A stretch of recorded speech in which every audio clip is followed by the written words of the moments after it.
All right, so we are live on Facebook. I'm going to try and make sure we're live on YouTube as well. We should be. This is fun trying to do this. Okay, so I'll just check we are live over here as well. I'm using some new tech today. Looks like we're safe. That should be fine. So welcome to Startup Business Q&A 66. Thank you to everyone who's been sending over some awesome questions. So today we're covering things like converting traffic. We're covering things like how to be productive with your day as well. There's even a question about Brexit, which I'll address later on. The way these things work is very interesting because, you know, the reason why we've had 66 episodes now, so well over a year, is that even though many of the questions at times are similar, you're getting them from different perspectives because different people, building businesses in different ways. So it's really amazing when you've got people coming in every week asking different types of questions, but also when you get people asking the same types of questions but with their own spin on it. So thanks so much for doing that.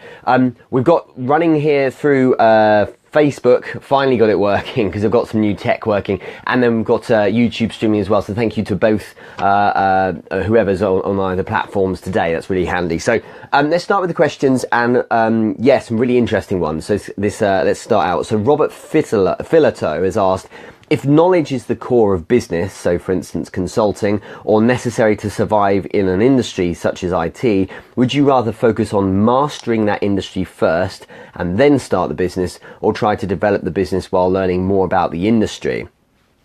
Well, both, because I know it's a cliche, but you really should never stop learning. But what I strongly suggest is that you know what you're talking about if you're going to build a business.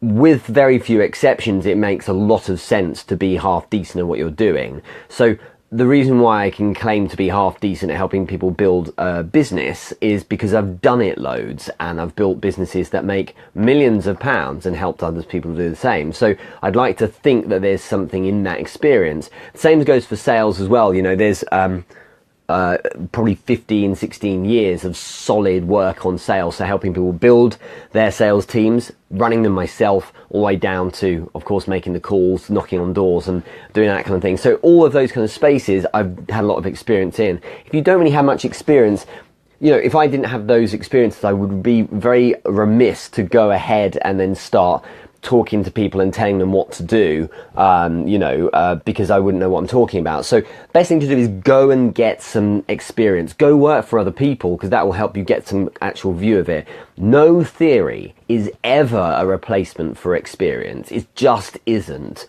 I'm sorry. It's helpful for theory to help you cut corners and things like that, but ultimately you've got to make sure that you are really getting in the trenches as well. Otherwise you can't really know what it feels like when you're building a business. You can say the right things because you maybe read them, but you've got to know what it's actually like. So that really makes a difference. Thanks for everyone who's starting to pile in here, both on YouTube and on Facebook as well. Great to have you here. But Robert, in terms of what I'm saying here, it's, you know, if I was a consultant, which I am, but you mentioned here, for instance, consulting, you've got to have broad knowledge because you've got people who are trusting you to help them with your business. It is irresponsible and actually fairly unethical to claim to be a consultant if you don't have that background. But, you know, and as you say, if it's necessary to survive, if you're going to be a coder for someone and you don't know how to do any coding, or you're not very good at it, you're going to then cause them problems.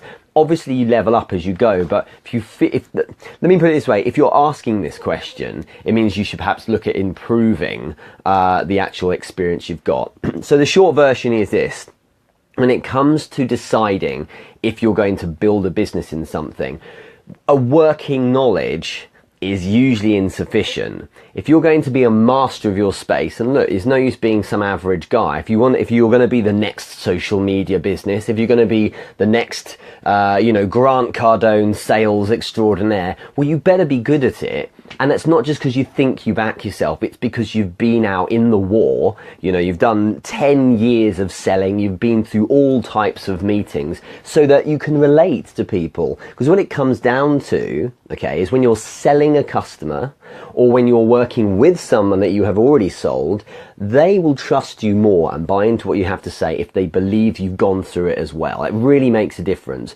And if you can give them confidence that you know what you're talking about, then there's a lot of trust that will come out of that. And ultimately, even if you just have the awareness of what you're talking about, then it will ooze through what you're saying, and you'll end up with people feeling comfortable with your suggestions, and that's important. The last thing you ever want is someone to be concerned or worried that you might not know what you're talking about just because of how you come across, and that is inherent in if you don't have much experience. So I could rant all night about this. It's a very interesting question, Robert, but I do think you've got to balance the continual need to learn, because for instance, if you are working in the hot thing right now is everyone's jumping onto building social media agencies. That's great, but do you know about the latest things? If you're running a social media agency, are you advising your clients right now on Instagram stories and how you can put polls in there? Do you know how to show your clients how to view the analytics by swiping up on their account on those stories? All these little things that are just rolled out in the last couple of weeks, for instance. These things you need to know about. And so, yeah, you need to have the kind of the new knowledge as well. So hopefully that helps. Let's move on to another one. This is from Abbas Shawari. He said, Richard, I need advice on how to reach a local business through cold email. Well, if you have their emails already, then happy days, because of course what you need to be focusing on is giving great value and then focusing on then converting later. After having helped them, you then ask later on. There's a couple of techniques here. One of them is you give great value and almost looking like an afterthought, like as a PS at the, like literally your postscript. So thanks so much for reading. I hope this helps, or in a call to action or whatever, in the sense of them helping themselves based on what value you give them in the email. And then PS, did you know this? So if they've read it all the way to the bottom, they may get excited and then they decide to click on something. So the PS thing is good. It makes it almost as an incidental, the ask, as opposed to it being the reason why you're writing the email, or at least seemingly.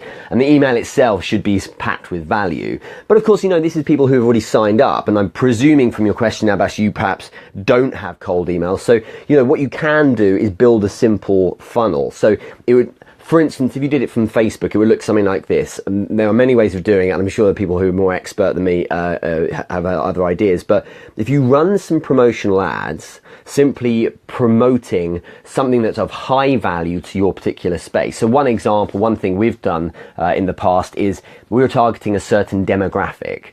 So we got content that was very, very effective already in that space, and we just passed it. So this was video from someone who's very, prominent in that space. We were able to take that video and promote it and find the people who were really engaged in it. So then we had, on Facebook, we of course had this big mass of people who had a keenness for that kind of content. They matched the demographic we were after, but of course they'd engaged. So, more than 3 seconds on video and things like that. Then we retargeted that same audience who had really shown interest in this.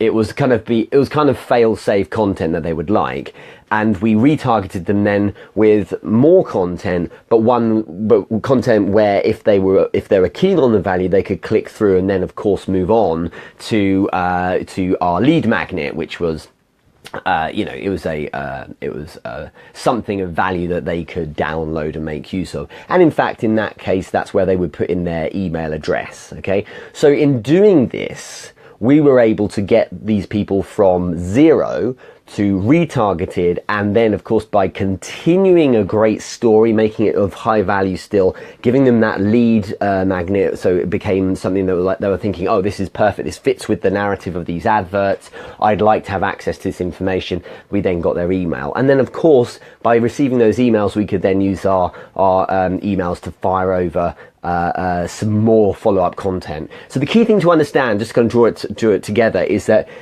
if someone engages with your content for the first time, if they're cold traffic, you've got to give them a reason to feel happy that they have made the right decision to engage with you. So you need to validate their reason, okay, for seeing you in the first place and engaging, even by watching your video or by something like that. What that requires is for you to give them more value. Huge error is to get people showing some interest and then sell to them. You need to warm them up a bit more as well, because we want them cold, slightly warm leads. We need to warm them up further before we then go for the ask. Okay, so Abbas, you can ask me more if you wish, but that's a simple process. Great to have people from all over the world here. We've got Canada, we've got Australia via Manchester, I believe it is. Alex, thanks for joining in. Matan's here as well, thanks very much. Willie's here from Germany. There's people all over, and YouTube as well. It's nice to have people streaming in from there.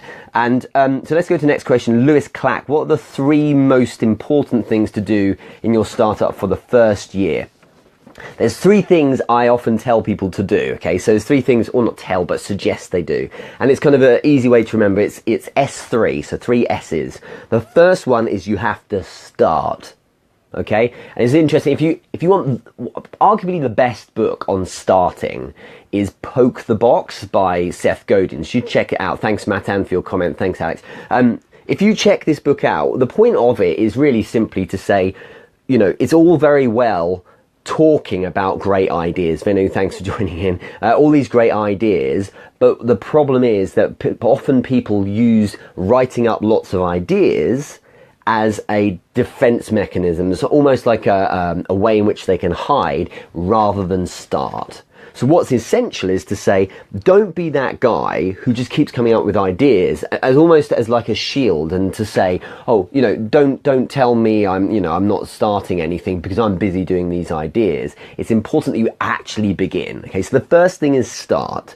The second thing is so important, it's stick.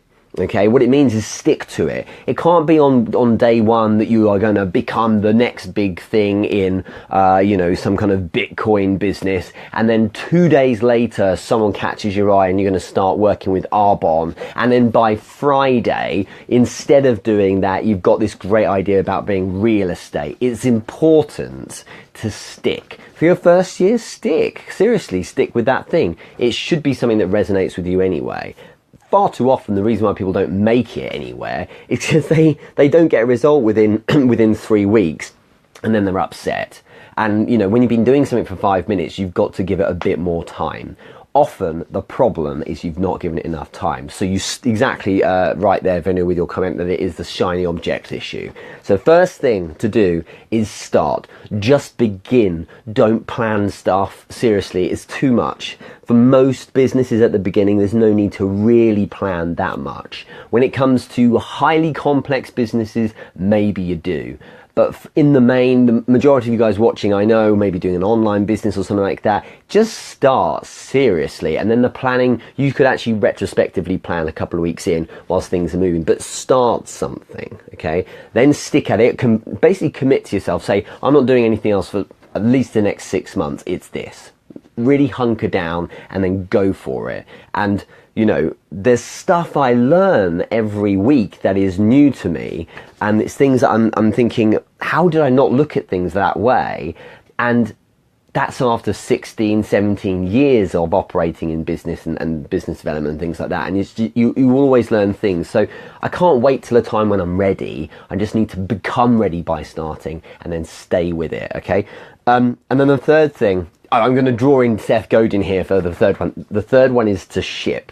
Okay, to ship means you actually get it out there. Okay, don't keep polishing. Don't use this idea. And I know someone well who does this all the time. They say, "Oh, well, this thing is, it's coming up to this time now, so I can't, this time in the year, so I can't do anything yet." Or I can't start this yet because it'll soon be Christmas. Then when it's Christmas, like, well, I'll leave it through January to let everyone get going.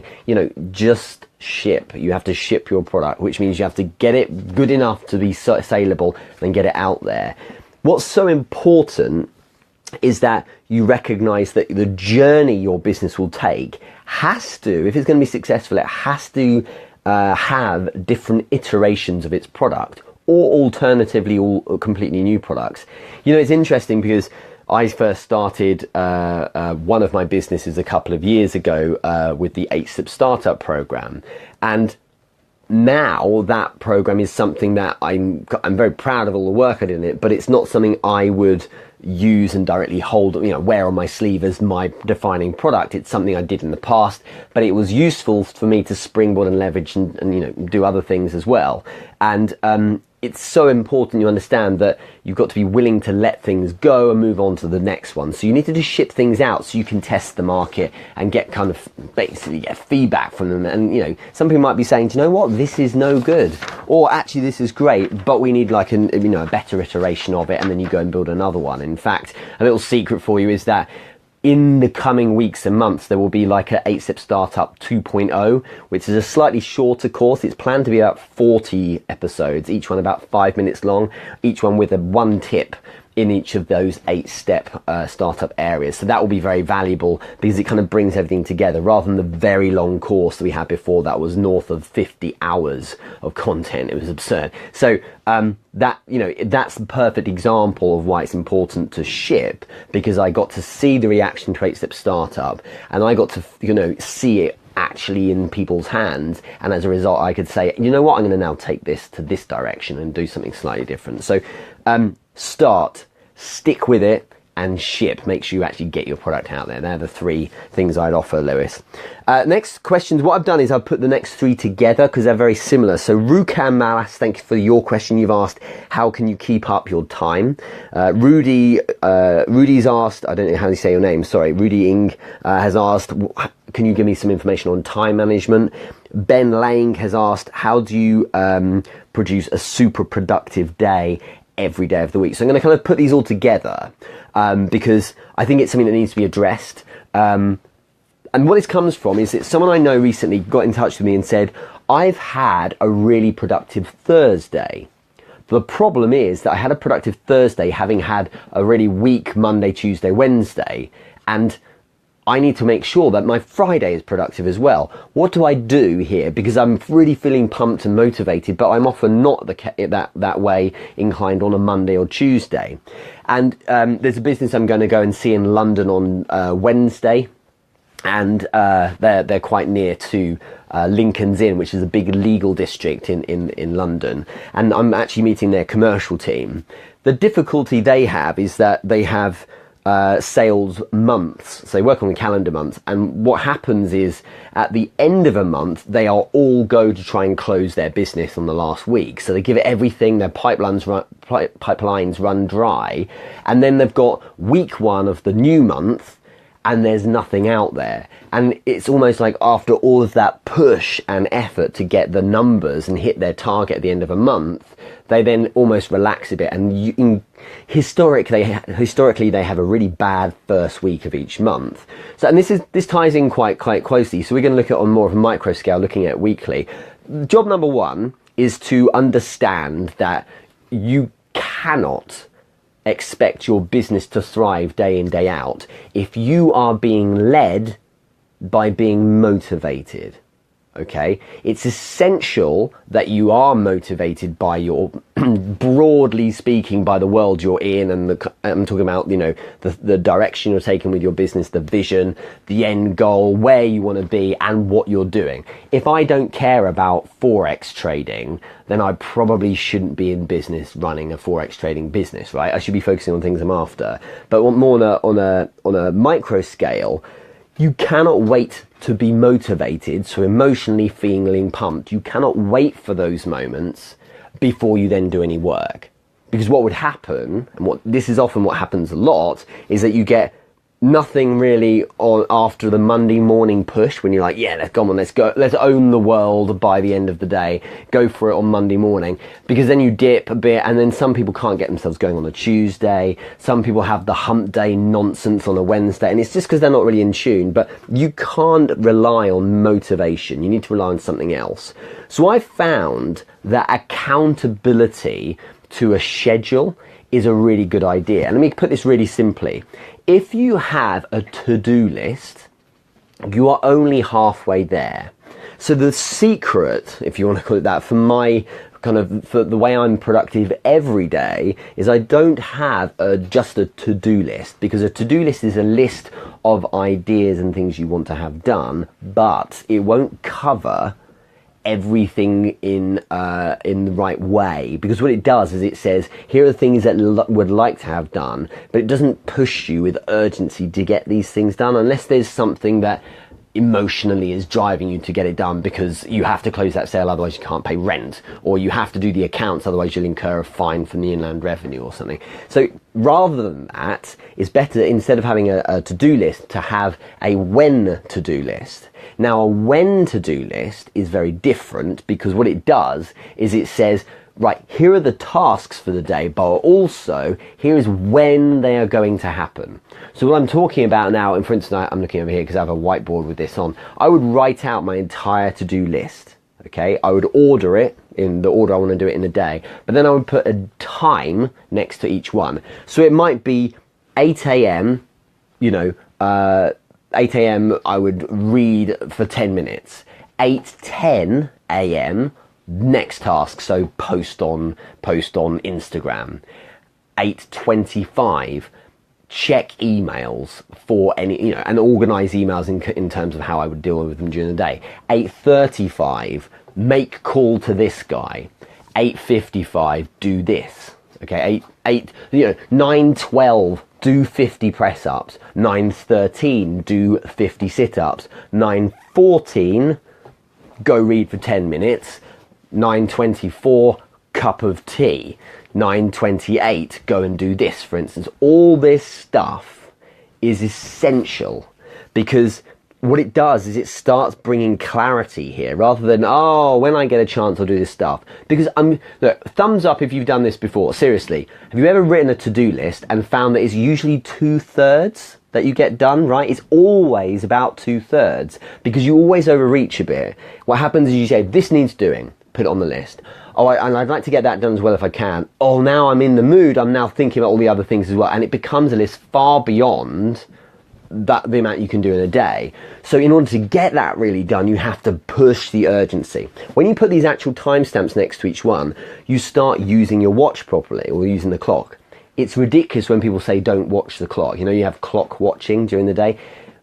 What you should be doing is using the clock a lot. What you should be doing is saying to yourself, right, I have got 6 minutes left to finish this task, because then I'm on this task, so I need to hustle and get this done. I've got to get this blog post done in 14 minutes, because then I'm making that call. Yes, there's no one on your back, but when you have that, you really push yourself. And you need to give you learn what your limits are, you learn how fast you can work, you learn really how long it takes to do, to schedule a post on Twitter or something like that. And over time, you get very, very, very good at it. Venu, you made a point here. Is it in order of importance with the timeline as well? So yeah, it is. But what I would do is I would put together a large task with then some smaller ones, then large one, then some small ones, because you might find that some tasks take a little longer than others, so then you can catch up or whatever by doing it that way. But always make sure the most important stuff gets done right away. So that's the whole premise of it. I can go into more detail, but the short version is a to-do list isn't sufficient. It's a when to-do list, because I tell you what, there's nothing more amazing than going to bed, because I always write it up the night before, going to bed, Ashton, thanks for joining in as well, and saying, I know what I'm doing tomorrow. And you walk into your office, or wherever you'll be, at 8 o'clock in the morning, and you say to yourself, at 3:10 this afternoon, I know exactly what I'll be doing. And isn't it wonderful? Because by the end of the day, all this stuff's going to get done. And all you've got to do then is paint by numbers. So that's the essential part of having a productive day, okay? And the reason why I have a strong week is that I do that every single week. Now, I made a point earlier about motivation. This is so important. If you're taking notes, this is the takeaway from this bit about motivation. You don't need to be motivated to do that list. It has to get done, so it just gets done. And often you'll get that moment before when you're like, I've got to do that. Don't even let it in. You have to start. Remember I said earlier, just start, okay? If you commit to that list, it gets done. And what you may do is you can, if you don't mind too much when you do different things or the order, put some things in that are quite nice. So you know what? After this task is done, I've earned myself a cup of coffee. That's 10 minutes. If you want good coffee, go to Ashton White. I should be getting commission, Ashton. He's selling great coffee out of the States. But the point here is that, you organize it, you set the time, and you stick to it. And so motivation has nothing to do with it, because it's the time that allows you to engage with this list. It's the time of day when it's set is when you're doing it. Okay, that's the way to do it. Now, with a productive week, I think it's wise to also start with knowing, this is why I mentioned this point earlier about a company I'm seeing on Wednesday, knowing that it's important to have a great start. Because if you're starting on a Monday morning, you never know how the week's going to go. You do to a degree if you've got these when to do lists, but stuff could happen. Something could come out of the blue, something personal may happen, whatever. So it's good to make sure that as soon as possible you have some wins. So before your Monday starts, you should say, like, what are the big milestones for the week? Plumb them into a Monday if you can, because if you can go hard at the beginning of the week, but more specifically get good results, you'll be in a great place, because then Monday, Tuesday, Wednesday, you've already won. And then you've got Thursday, Friday to still win, but you're knowing confidently that this week is already a success. You've already won the race, if you like. But a great thing to do is to have that when to do list on a Friday. So the Friday afternoon when people are kind of easing up, you are killing it, because you haven't just got what you're doing, but you've got when you're doing it as well. I'm going on about this because this is a massive game changer for me. It made such a difference, but I urge you to try it out and let me know how it goes. So thumbs up if that made sense, or if that helps you. So hopefully it does. And thanks also to Ben and Rukan and Rudy for that question as well.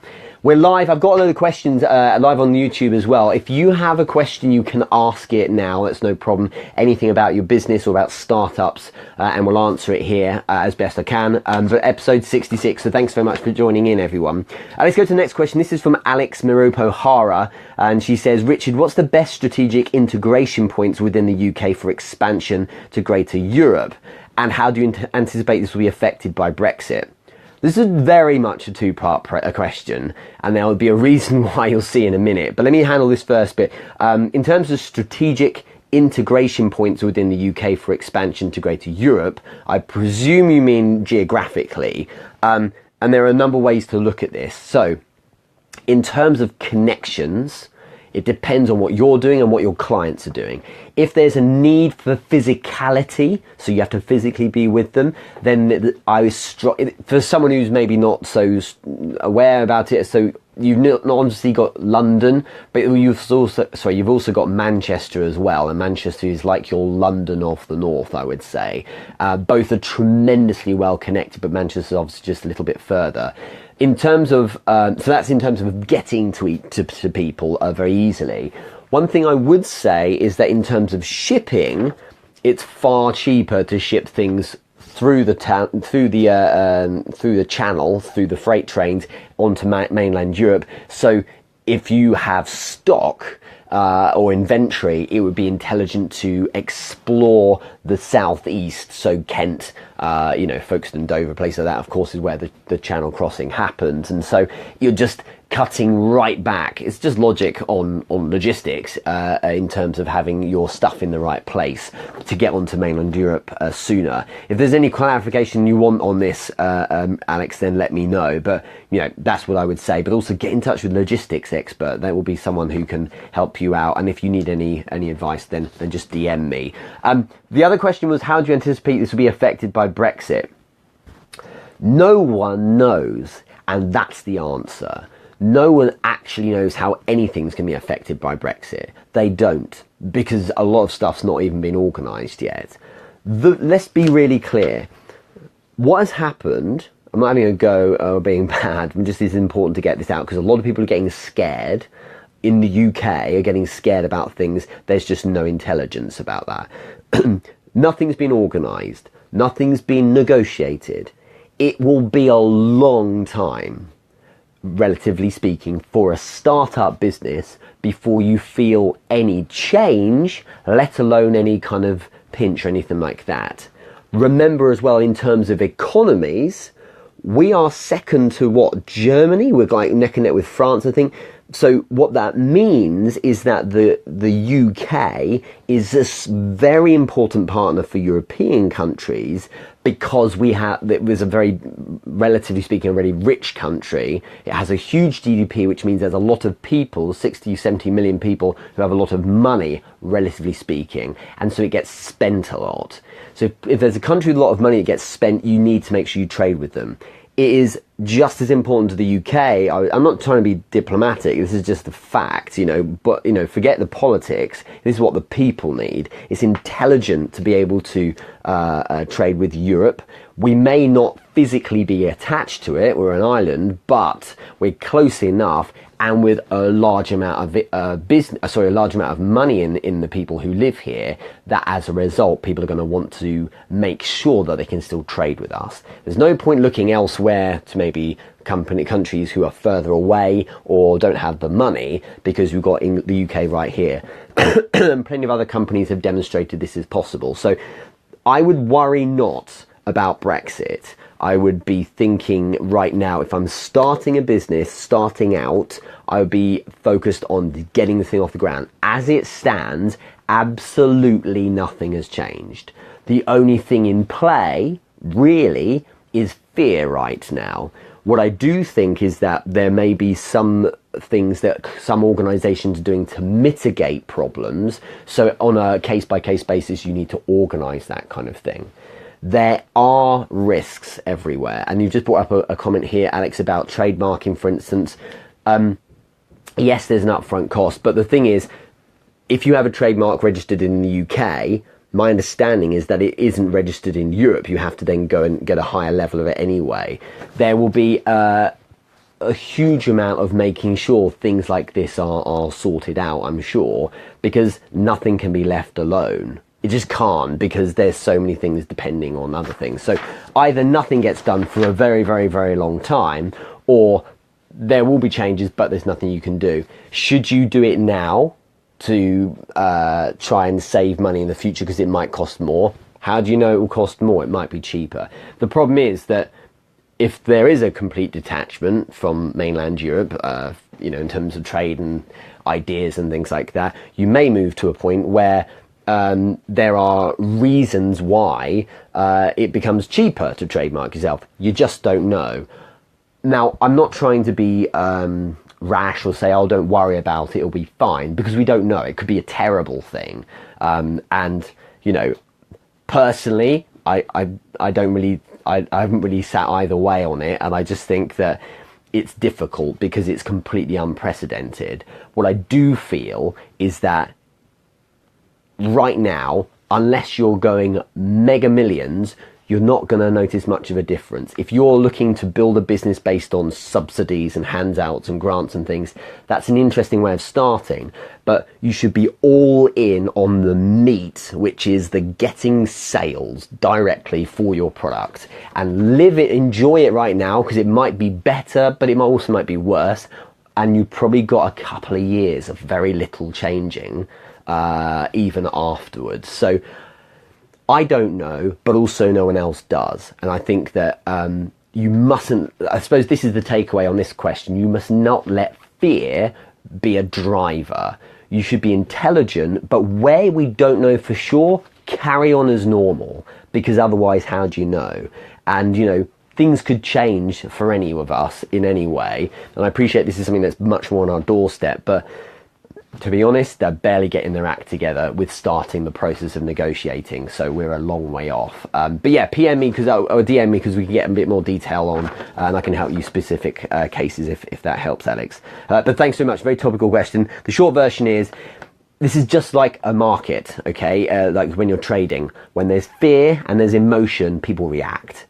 And that's why suddenly, when it was announced about Brexit here in the UK, so many things changed. So many things went up in price. People started doing all these different funny, weird things when actually nothing changed on the ground because of emotion and fear. So watch out for it. A couple more questions, then we'll finish up, unless there's some more questions. If anyone has a question, you can add on here as well. Thanks everyone for jumping in. It's been a great one so far. So Adam Bruce has asked, Richard, what's the best way to keep your sales team organised, but also keeping track of leads and so on? Whenever I'm asked by someone who is building a team or running a team, how do I keep track of my leads? If you have to ask that question, it suggests you're now moving into the market for a CRM, okay? So a customer relationship management software. to begin with, when you start a business, you have just your brain because you've got a couple of customers. Then it's pad and paper. Then it's a spreadsheet because actually it's easier to tabulate, so many orders. But when you get to a point where that's not working for you because you've got a team of people, you really should invest in a CRM system. I've worked with 3. I've onboarded different companies with 3 in the past. So one called Bullhorn, which was fantastic for a recruitment business I worked with. I also worked with one called Salesforce, which is basically as good as it gets for sales, in my opinion. But also more recently with Microsoft Dynamics.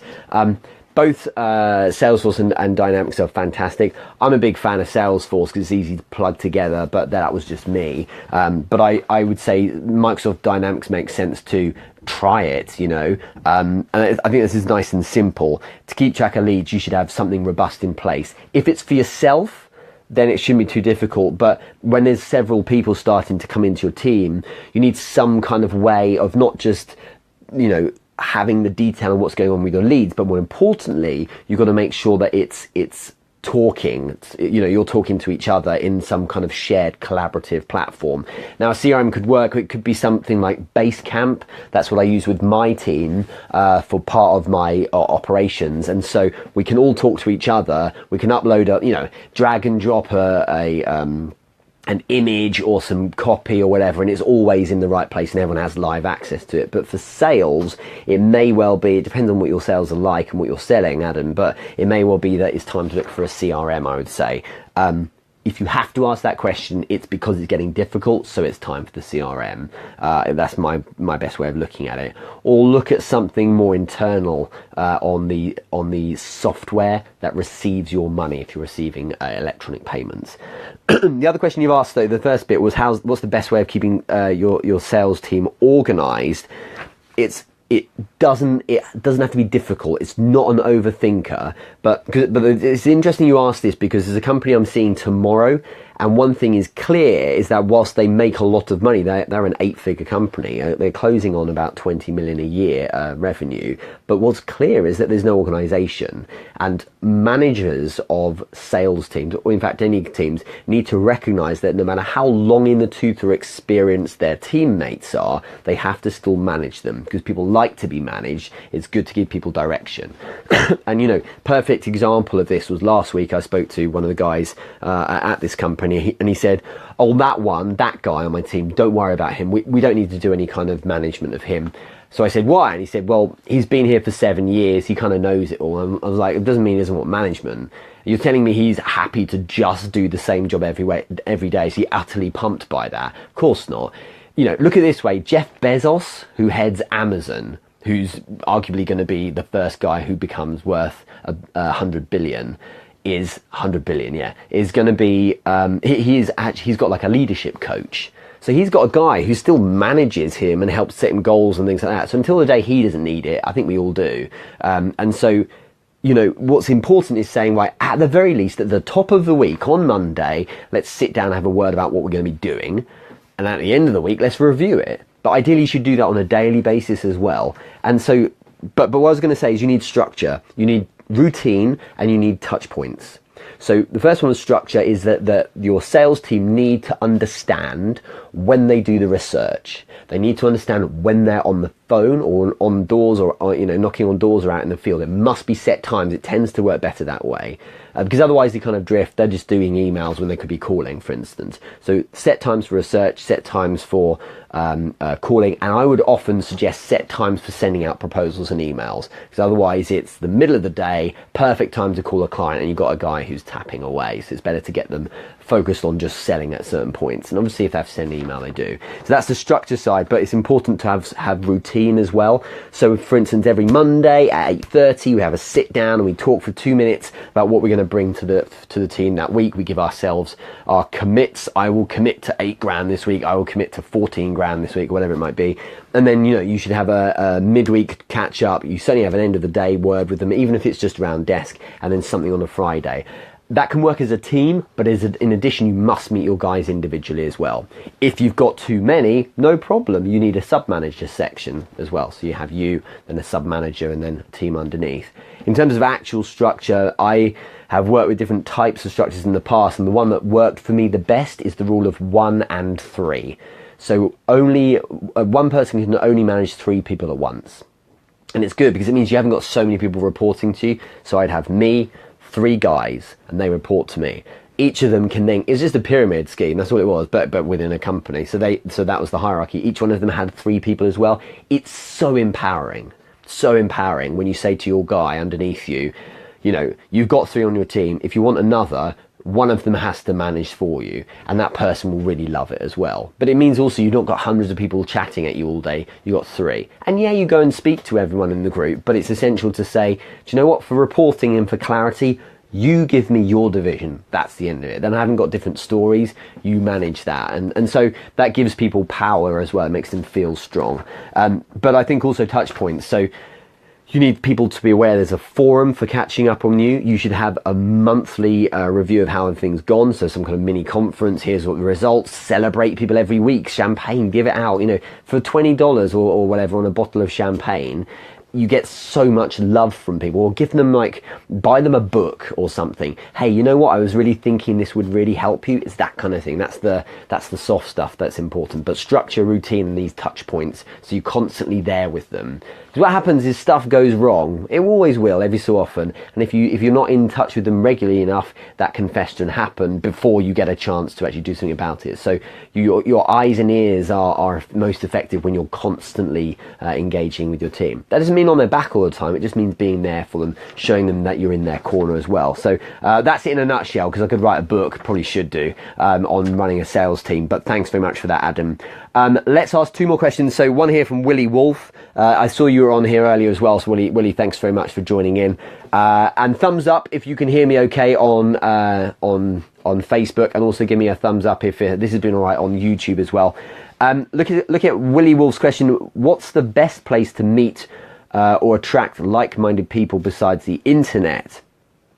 I think that the best thing other than the internet, or other than going online, is events. I think it would be intelligent to do, because you've got to understand there's a difference. Hello, Anurag, thanks so much for coming. This is the first time here. Thank you very much for your lovely messages as well. Check this guy out. He's doing some wonderful things at the moment, and yeah, I'll leave him to introduce his business if you go to his website. But I just wanted to say, the best place to meet people other than the internet is at events, and it's simple. There is effectiveness and there is efficiency, okay? You don't always need to be effective, because sometimes it's better just to be efficient. A perfect example is it's more effective to sell one person on their own than 100,000 at the same time, because I can make sure I really tune into that one person and their needs and their emotion and things like that. However, it's more efficient, for instance, with an email list, to target 100,000 people, because I don't have the time to go through every single one of them individually, so I will more likely generate a better result that way. So efficiency and effectiveness is something to think about. Now, when it comes to attracting like-minded people, you need to go where, not just where they might be, but where they have their own tribe or hub. You can do it online, of course. If you're on the internet, you can go to a Facebook group or something like that. But the whole point of going to networking events, especially ones... My advice from my experience is I wouldn't go to networking events for business, because it's just too broad. I think it's good to go to networking events for your niche. So the space within business that your niche is far more compelling, but more importantly, you have very pure signal when you're engaging people there. You don't have people who don't really have a clue what they're doing, in the sense that they don't know what world they're in. They're just any random off the street. They tend to be people who've decided to spend time and money coming to this one place because there's a particular set of interests that are being shown at this event, and that's why it's perfect for you. So they'll be like-minded, probably. They'll also be in your space, probably. So that helps a lot. It's as simple as that. I don't think you could improve much more on it. And yeah, just watch out for that. There's so many business and networking events, and that's all well and good. Ultimately, it's just a company, because I've run an events company before. It's just a company hiring a venue and selling tickets. and that's what it reduces down to. So the commercial aspect about getting bums on seats or people doors and getting money from them. So that's what the whole point of it. So you got to think to yourself, if there's every 5 minutes there's another event out there, I need to make sure it really works for me. You can't go to them all. So rather than the generic business ones that sell off networking, it may be wise to look at ones that are focused on your niche. If you have to travel a bit further or spend a bit of money, it might be worth it because the people there are a little bit more closer to home. So they're not only are they probably go-getters and all that, but they're probably more likely to be useful because they're aligned with your space as well. So hopefully that helps, Willie. Last question is from Rocky Talalta. I hope you said your name right, but Rocky's a cool name at least. And he said, converting traffic is a struggle for me. That's all he wrote. But yeah, fine. So converting traffic is a struggle for you. It's usually one of two things, okay?